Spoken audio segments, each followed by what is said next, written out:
کل کسی نے سوال پوچھا محمد مختار بھائی نے، خاص طور پر اس آیت کے حوالے سے، سورہ ہمزہ، اس کے حوالے سے بتائیں۔ یہاں پر اس سورہ میں اللہ تعالیٰ نے جو ابتدا کی ہے وہ اس کو سمجھنے کی ضرورت ہے بہت توجہ کے ساتھ۔ تباہی سے شروع کیا اس سورہ کو، ویل یعنی تباہی۔ اب جب اللہ تعالیٰ تباہی کا ذکر کرتا ہے کہ اعمال تباہ ہو جائیں گے یا وہ مکمل تباہ ہو جائیں گے لوگ، اس کا مطلب کیا ہوتا ہے یہ آپ کو سمجھنا ہے۔ اب یہ ایک نقشہ کھینچا ہے ایسے انسان کا کہ جس میں مندرج برائیاں موجود ہیں، اور یہ ایک سامپل بنایا ہے کہ جس میں یہ برائیاں ہوں گی وہ جہنم میں جائے گا۔ تو فرمایا کہ ویل لکل ہمزۃ لمزہ، کہ وہ تمام لوگ، ہمزہ اس کو کہتے ہیں جو بہتان لگانے والے ہیں، سلینڈر کرنے والے، سلینڈرر، بہتان لگانے والے، لمزہ غیبت کرنے والے۔ تو جو لوگ بہتان ترازی اور غیبت کرنے میں ملوث ہیں، ان کے بارے میں اللہ تعالیٰ کا ارشاد گرامی ہے کہ وہ لوگ تباہ ہو جائیں گے۔ کہیں پر تو اللہ تعالیٰ نے اعمال کی تباہی کا ذکر کیا ہے کہ ان کے اعمال ضائع ہو جائیں گے، لیکن یہاں پر اعمال کا ذکر نہیں آیا۔ یہاں پر ان برائیوں میں ملوث لوگوں کا ذکر آیا کہ یہ تباہ ہو جائیں گے، یعنی ان کی آخرت تو برباد ہو ہی جائے گی، لیکن جو ان کی ظاہری زندگی ہے وہ بھی تباہی کا شکار ہوگی۔ اب ظاہری زندگی اگر تباہی کا شکار ہوتی ہے تو اس سے کیا مراد لی جاتی ہے، کیا ہوتا ہے؟ یا تو اس کو تباہی کہیں گے کہ وہ معاشی طور پر بالکل قلاش ہو جائے،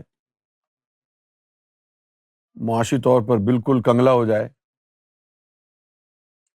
یا تو یہ انسان کے پاس سرمایہ حیات ہوتا ہے کہ اس کے پاس مال و زر ہوتا ہے جس کی بنیاد پر وہ اچھی لگزوریس لائف گزارتا ہے، اور جو دوسری دولت ہے انسان کے پاس وہ اس کی صحت ہے۔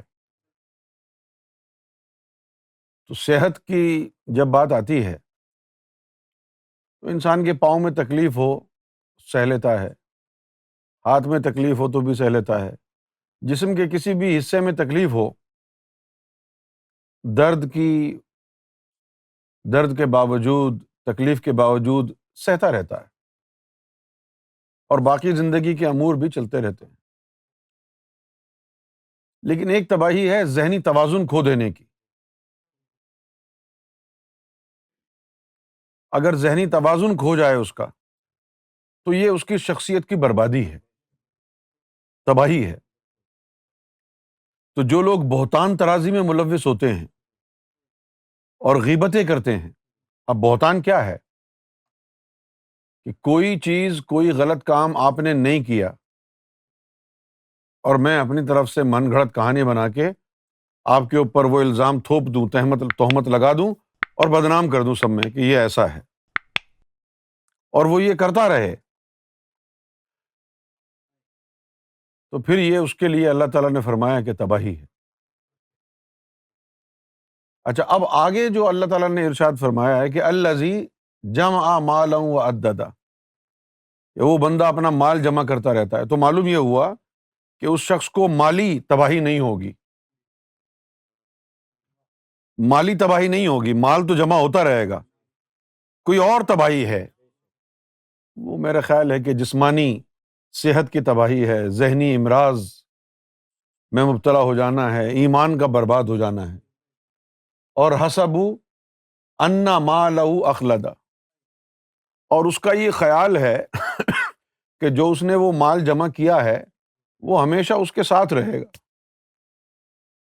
کلا لینبذن فی الحطمہ، ایسے تمام لوگوں کو اٹھا کے پھینکیں گے ہم اس جہنم میں جس کا نام حطمہ ہے۔ اب یہ جو چیزیں ہیں یہ انسان کے کردار، اور جب انسان کے کردار کے اوپر تباہی آتی ہے نا تو پھر اس کا ذہنی توازن بھی خراب ہوتا ہے۔ اب یہ دیکھیں جتنے بھی تشدد پسند لوگ ہیں، متشدد جو دیندار ہیں، ان کے ذہن سے وہ ریشنلٹی اور سینٹی چلی جاتی ہے، وہ ایمپتھی ان میں نہیں ہوتی۔ لوگوں پر ترس کھانا، ایک تو ہوتی ہے نا کہ یار یہ چھوٹا سا بچہ ہے، اس کے اوپر ظلم نہ کروں۔ ہر انسان کے اندر ایک ضمیر کی آواز ہوتی ہے، اپنی اولاد ہو یا کسی اور کی اولاد ہو یا کوئی نا آشنا ہو، چھوٹا سا بچہ ہے، اگر وہ بھوکا ہے تو رشتہ نہیں دیکھتے ہیں، ہم اس کو کھانے کو دے دیتے ہیں۔ چھوٹا سا بچہ انسان کے دل میں یعنی ایک ترس ہوتا ہے، ایک ہمدردی ہوتی ہے۔ لیکن یہ لوگ جو بم بلاسٹ کرتے ہیں جن میں ہزاروں بچے مارے جاتے ہیں، ہزاروں معصوم لوگ مارے جاتے ہیں، کیا آپ سمجھتے ہیں کہ ان کے دل میں کوئی درد ہے انسانوں کا، یا ان کے دل میں کوئی ترس آتا ہے کسی کے اوپر کہ یہ جو لوگ آئے ہوئے ہیں، کوئی اپنے بیوی بچوں کے لیے رزق کمانے کے لیے آیا ہے، کوئی کسی اور کام سے آیا ہے، کوئی کسی اور کام سے آیا ہے، اور اس کے بچے، اس کے بیوی، اس کے گھر والے انتظار کر رہے ہوں گے کہ وہ کب آئے گا، کب ہمارے ساتھ بیٹھ کے کھانا کھائے گا، اور وہ بم بلاسٹ کرتے ہیں اور سینکڑوں لوگ اپنی جان کھو دیتے ہیں۔ تو ان کے پاس ایمپتھی نہیں ہے نا، سمجھے آپ؟ تو یہ کب ہوتا ہے کہ جب انسان کے اعمال سے اللہ تعالیٰ ناراض ہو جائے۔ جب اللہ تعالیٰ ناراض ہو جاتا ہے تو اس کے بعد اس کے اعمال جو دین کے لیے ہوتے ہیں وہ اللہ تعالیٰ قبول نہیں کرتا، اور اس کے بعد اس کی روحانی کیفیت، اس کی ذہنی کیفیت، اس کی جسمانی کیفیت، اس میں بھی تغیر واقع ہوتا ہے۔ جو اللہ کی سزا میں آ جاتے ہیں ان کا بھی دماغ الٹ جاتا ہے۔ وما ادراک ما الحطمہ، اور تمہیں کیا پتا کہ حطمہ کیا ہے؟ یہ جو اس آیت میں لکھا گیا ہے حطمہ کے حوالے سے، تو میں یہ سمجھتا ہوں کہ حطمہ ان لوگوں کے لیے اللہ تعالیٰ نے جہنم بنائی ہے، اور اس میں وہ نار ہے، اس میں وہ آگ ہے جو انسانوں کے دلوں کو جلاتی ہے، کہ اس دل میں اللہ کا نور داخل نہیں ہوا، ہدایت داخل نہیں ہوئی، اس دل میں کسی کے لیے ہمدردی نہیں تھی، ساری عمر ان کا وجود اسی نار میں جلے گا جو دل کو جلانے والی نار ہے۔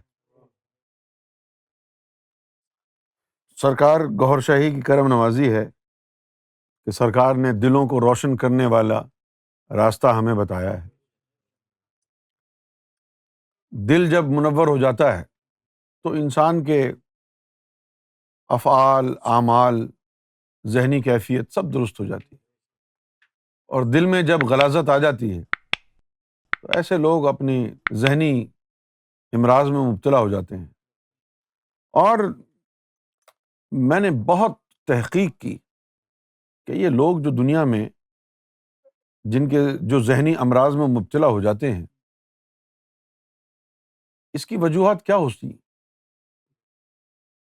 مجھے تو تحقیق کرنے کے بعد یہ پتہ چلا کہ یہ جو ذہنی امراض ہیں، یہ ذہنی امراض نہیں ہیں، یہ باطنی امراض ہیں. جو اللہ کی پھٹکار انسانوں پر پڑتی ہے نا، اس سے ان کا ذہن پلٹتا ہے.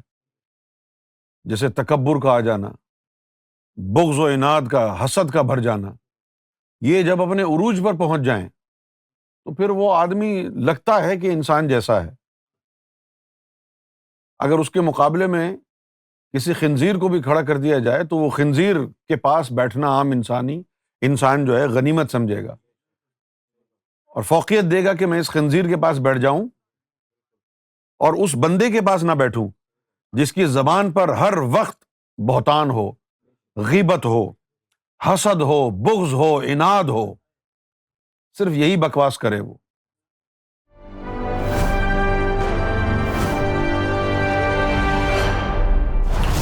TV, bringing light, love, and peace in your life.